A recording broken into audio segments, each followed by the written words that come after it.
Ryan, ibig sabihin ba niya natutunay yung mga kababayan natin na mas ligtas na pagsalubong sa pagpapalit ng taon? Tama, Bernard, sabi ng Bureau of Fire Protection, unti-unti na ngang natututo yung ating mga kababayan sa ligtas na pagsalubong ng pagpapalit ng taon.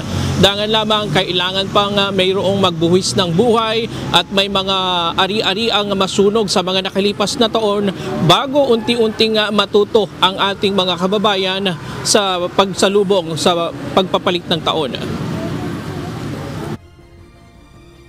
Siyempre po, itong nakikita natin is yung talagang pag-iingay natin sa pagpapalawak ng kaalaman. Indeed, na maging maganda yung epekto dahil nga sa figures na. Malaki ang ibinaba ng naitalang sunog ng Bureau of Fire Protection ngayong araw, January 1, kumpara sa nakalipas na pagpapalit ng taon noong January 2024. Sa inisyal na ulat ng BFP, simula hating gabi hanggang kaninang alas 11 ng umaga, may 6 na kumpirmadong insidente ng sunog sa iba't ibang bahagi ng bansa at may 13 sa National Capital Region. Pero higit na mababa pa rin ito kumpara sa naitalang 54 na insidente ng sunog sa kaparehong okasyon noong nakaraang taon. Still, yung pagbaba kumpara nung previous year ay masasabi nating concerted effort na talaga ng government, ng Bureau of Fire, ng mga kasamahan natin sa field, local government unit most especially. Sabi ng BFP, unti-unti nang natututo ang ating mga kababayan sa paggamit ng paputok dahil sa mga masasamang dulot nito sa ari-arian at buhay sa mga nakalipas na taon. Malaking tulong din ang mga isinasagawang countdown ng mga LGU na dinaluhan ng ating mga kababayan para makaiwas sa pagpapaputok ang marami kung nasa bahay lang ang mga ito. Karamihan ng ating mga kababayan ay mas pinili na dumalo sa mga hinandang concerts, countdowns ng ating mga local government units at most of them ay ang kanilang saloobin ay para makaranas daw ng kakaiba namang salubong ng 2024. Umabot din lamang sa third alarm ang pinakamalaking sunog na naitala ngayong January 1.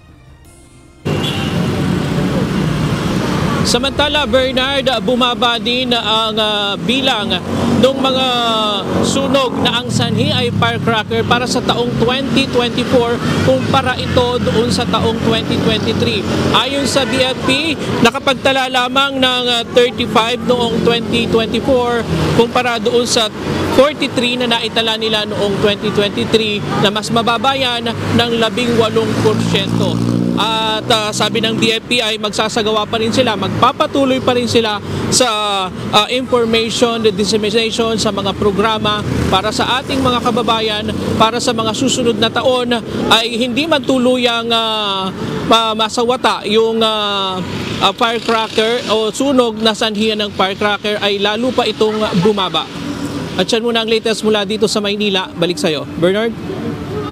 Maganda nga yung balita kahit papaano, Ryan, na mas kaunti ang naitalang sunog sa pagsalubong nitong 2025. Ngayon, nakakalungkot, meron pa rin naitalang sunog at merong nasawi at nasirang mga ari-arian. Ano yung mga masasabing epektibong pamamaraan na ginawa ng BFP at ano pang mga naisip nila?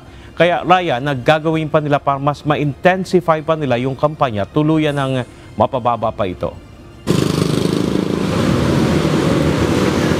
Bernard, itong pagtap nila sa mga LGU at itong buong taon sa unang mga panayam natin sa BFP ay buong taon yung kanilang isinasagawa na kampanya para dito sa ating mga kababayan na doon sa information dissemination. At sabi nga ni Colonel Atienza kanina, kung sila ang tatanungin ay mas gugustuhin nila na tuluyang iban yung lahat ng mga firecracker, maging yung mga pinapayagan ngayon ng pamahalaan gaya ng mga lucis kasi nagiging sanhi pa rin ito nung ignition na siyang nagiging dahilan ng mga sunog lalo na sa tuwing sasapit yung pagpapalit ng taon, Bernard.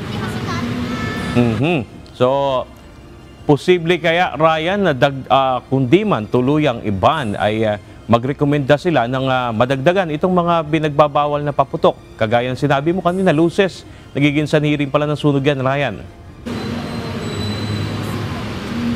Oo, sabi nga nung BFP kanina sa ating panayam ay minsan kapag halimbawa yung fountain na itinayo, pagka natumba yon, minsan pumupunta yon doon sa mga tao, kaya